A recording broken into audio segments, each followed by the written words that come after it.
ഓ, അയാളുടെ ഒരു പണ്ടാര ചുമ യാതൊന്നുമില്ല കാലൻ. അനുമോളെ ഇച്ചിരി വെള്ളം തരാവടി. ഇങ്ങനെ കാണാൻ സ്ഥലത്തോട്ട് പോകാൻ പോലും പറ്റുന്നില്ല. ഇങ്ങനെ കിടക്കുവാ മനുഷ്യനെ ബുദ്ധിമുട്ടിക്കാനായിട്ട്. എന്നാ അങ്ങേർക്ക് കൊണ്ട് കൂടെ കുടിക്കട്ടെ. എനിക്കൊന്നും പറ്റത്തില്ല, വേണം കൊണ്ടോ പോയി.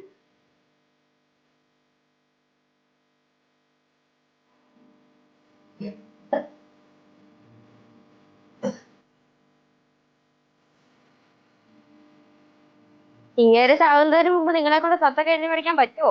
വേറെ ഈ സ്വത്തുള്ളതെന്നോ ഇല്ല, പണ്ടേ ഞാൻ നേരെ വെട്ടിക്കൊന്ന് കുഴിച്ചു മൂടിയത്.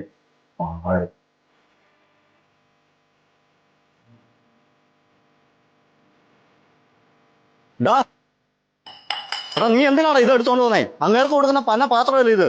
അതും എടുത്തോണ്ട് വന്നേക്കോ അവൻ. അവളാകുമ്പോ അച്ഛന് വയ്യാതെ കിടക്കുമ്പോ ഇതുപോലത്തെ പാത്രത്തിൽ വേണ്ട ഇട്ടുകൊണ്ട് വരാൻ. അത് ഞാൻ ചിന്തിച്ചോണ്ടിരിക്കുവേ.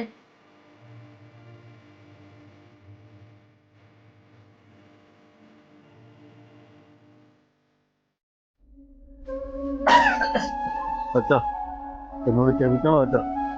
അറിയില്ലാക്കൊണ്ട് പറഞ്ഞ. അതൊന്നും സാരമില്ല മക്കളെ.